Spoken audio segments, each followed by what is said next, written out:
तो हम इस टॉपिक में मंदबुद्धि बालक अर्थात स्लो लर्नर से संबंधित उनकी अवधारणाओं, उनके अर्थ, उनकी विशेषताएं, उनकी प्रकृति एवं ऐसे बालक जो स्लो लर्नर होते हैं, जो मंदबुद्धि बालक होते हैं, इनका शिक्षा एवं इनका उपचार हम कैसे कर सकते हैं, इन सभी विषय वस्तु के ऊपर विस्तार से चर्चा करेंगे।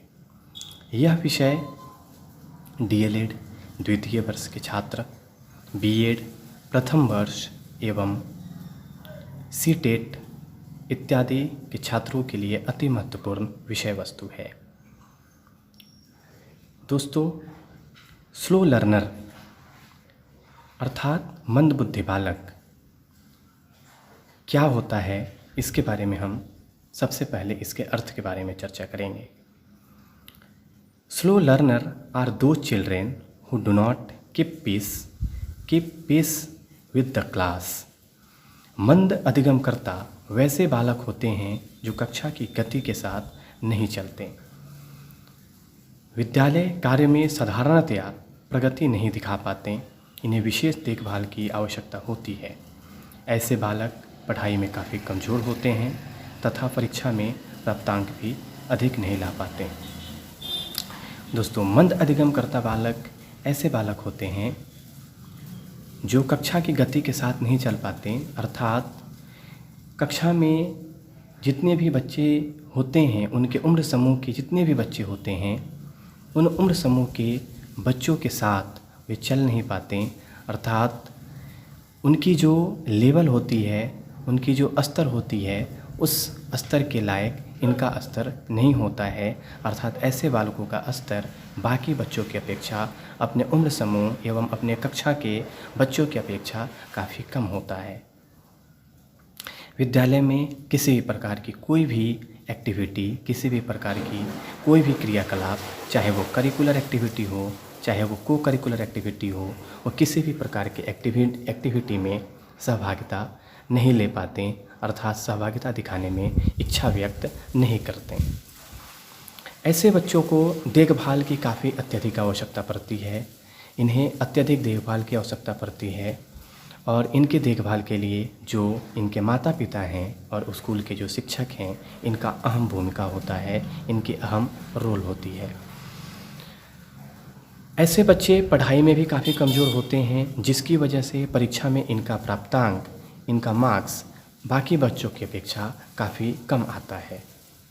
इन बच्चों को अर्थात मंदबुद्धि बालक जैसे बच्चों को हम इंग्लिश में स्लो लर्नर या एजुकेशनली रिटायर्ड चिल्ड्रेन या बैकवर्ड चिल्ड्रेन, जिसे हिंदी में पिछड़े बालक के नाम से भी जानते हैं।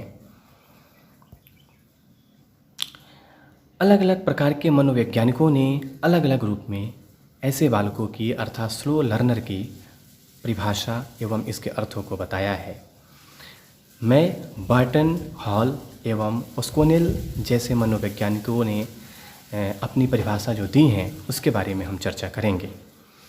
सामान्य रूप से पिछड़ापन उन मामलों पर लागू किया जाता है जहां उनकी शैक्षिक योग्यता उनकी प्राकृतिक क्षमताओं के स्तर से नीचे आती है। जैसे backwardness in general is applied to cases where their educational attainment falls below the level of their natural abilities।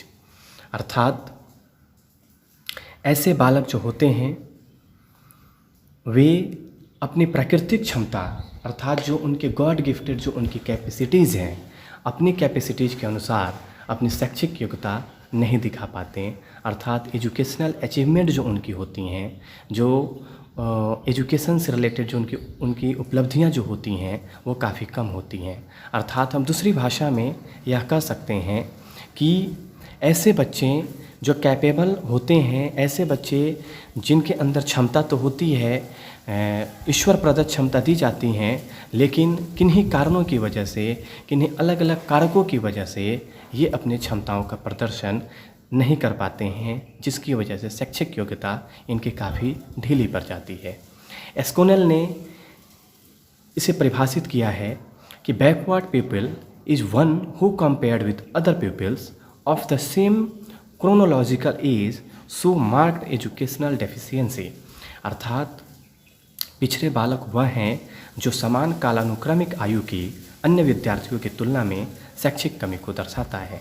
जैसा कि हमने पिछले स्लाइड में ये बताया था कि इस प्रकार के जो बालक होते हैं वे बालक अपने ही आयु समूह के बच्चे के स्तर में काफ़ी कम होते हैं, अर्थात उनके क्लास में अगर बच्चों की जितनी संख्याएं होती हैं, जैसे उदाहरण के तौर पे अगर 40 बच्चों की कक्षाएं हैं तो 40 बच्चों की कक्षाओं में कुछ ऐसे बालक होते हैं जो स्लो लर्नर की कैटेगरी में आ सकते हैं, एक आध बच्चे जो ऐसे होते हैं वो स्लो लर्नर की कैटेगरी में आ सकते हैं, कुछ बच्चे ऐसे होते हैं जो गिफ्टेड चिल्ड्रेन की कैटेगरी में भी आते हैं, जो उनकी भी संख्या काफ़ी कम होती है। जो एवरेज बच्चे होते हैं, जो नॉर्मल बच्चे होते हैं, उन नॉर्मल बच्चों की अपेक्षाकृत इनकी जो शैक्षिक योग्यता होती है वो काफ़ी कम होती है, अर्थात अपने ही उम्र समूह के बच्चों की अपेक्षा इनकी गति काफ़ी कम होती है, अर्थात इनकी शैक्षिक योग्यता अति ही कम होती है। लेकिन पिछड़े बालक को गलत नहीं समझा जाना चाहिए और उन्हें मानसिक रूप से कमज़ोर या सुस्त करार नहीं दिया जाना चाहिए। वे धीमे सीखने वाले कहे जा सकते हैं। जो स्लो लर्नर होते हैं, पिछड़े बालक जो होते हैं, उन्हें हम गलत नहीं समझ सकते और वे बच्चे जो होते हैं वे गलत नहीं होते। उनके अंदर वो कैपेसिटी, उनके अंदर वो क्षमताएं विद्यमान होती हैं। ऐसे बच्चे जो होते हैं इनको मानसिक रूप से कमज़ोर या सुस्त करार नहीं दिया जाना चाहिए। वे धीमे सीखने वाले बच्चे कहे जा सकते हैं। वे थोड़े से उनकी जो लर्निंग होती है, उनकी जो अधिगम होती है, वे थोड़ी धीमी गति में हो सकती है। इनकी विशेषताएं अलग अलग रूप में हो सकती हैं। इनकी पहली विशेषता ये पाई जाती है कि इनका जो मांसपेशी का जो विकास होता है, मांसपेशी के बीच में जो समन्वय होता है, वो समन्वय सही ढंग से नहीं हो पाता। नंबर 2, आँखों, नाक और गंभीर भाषण में दोष, अर्थात इस प्रकार के जो भी बालक होते हैं, इन बालकों में शारीरिक रूप से भी अलग अलग रूप में दिव्यांगता या शारीरिक रूप से भी विकार इनके अंदर उत्पन्न हो सकते हैं। शारीरिक विकार के साथ साथ इनके अंदर मानसिक विकार भी उत्पन्न हो सकते हैं। इस प्रकार के जो बालक होते हैं, ऐसे बालक गंभीर भाषण, अर्थात अगर कोई बात इनसे पूछा जाए तो अपनी बातों को सही ढंग से पेश नहीं कर पाते। इनको अपनी बातों को व्यक्त करने में, अपनी भावनाओं को व्यक्त करने में काफ़ी कठिनाई महसूस होती है। ऐसे बच्चे आँखों से भी कमज़ोर हो सकते हैं और जब आँखों से कमज़ोर होते हैं, अर्थात ये आँखों से किसी प्रकार की कोई विकार हो जाता है, तो कक्षा में ऐसी समस्याएं अधिकांशतः होती हैं जब बच्चों की आँखों में प्रॉब्लम होती हैं और शिक्षक उनकी समस्याओं को नहीं समझ पाता और ऐसे बच्चे पढ़ नहीं पाते, अधिगम नहीं कर पाते, लर्निंग नहीं कर पाते और हम उन्हें स्लो लर्नर की संज्ञा दे देते हैं।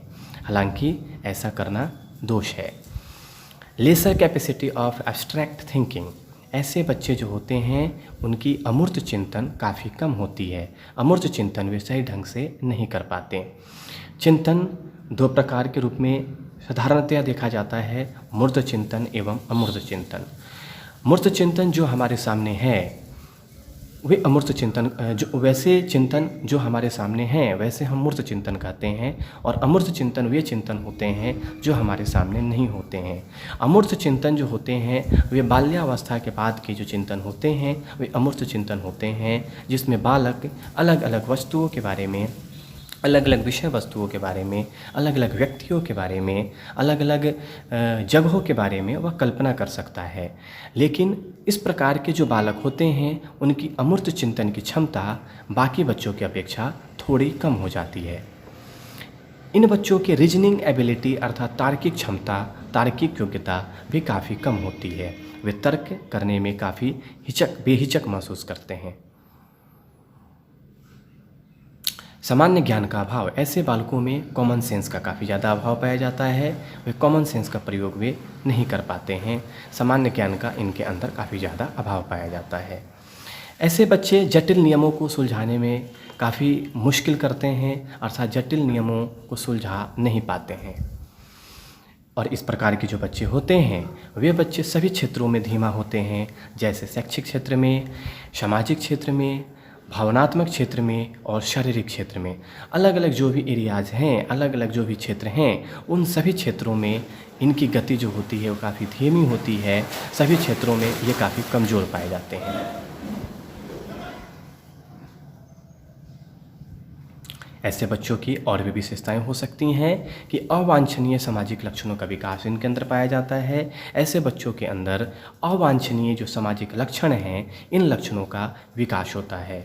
इन बच्चों की और भी विशेषता ये है कि स्वतंत्र रूप से कार्य करने में ये असमर्थ होते हैं। किसी भी कार्य को अगर स्वतंत्र रूप से करने के लिए दिया जाए तो ये आसानी से नहीं कर पाते, अर्थात स्वतंत्र रूप से किसी भी काम को इनको करने में बहुत कठिनाई महसूस होती है, अर्थात हिचकते हैं।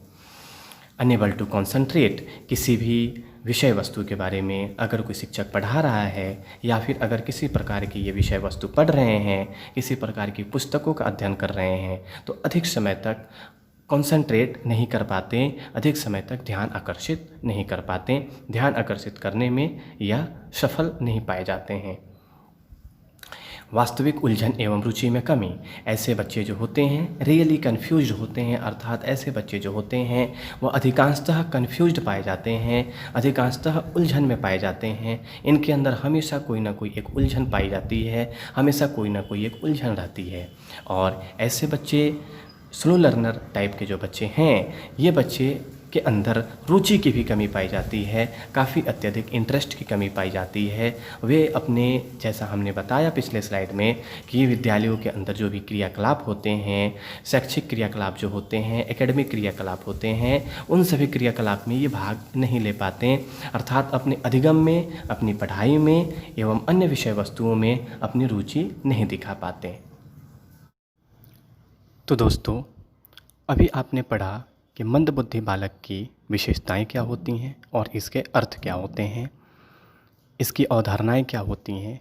इन सभी विषय वस्तु के ऊपर हमने इस वीडियो में चर्चा किया।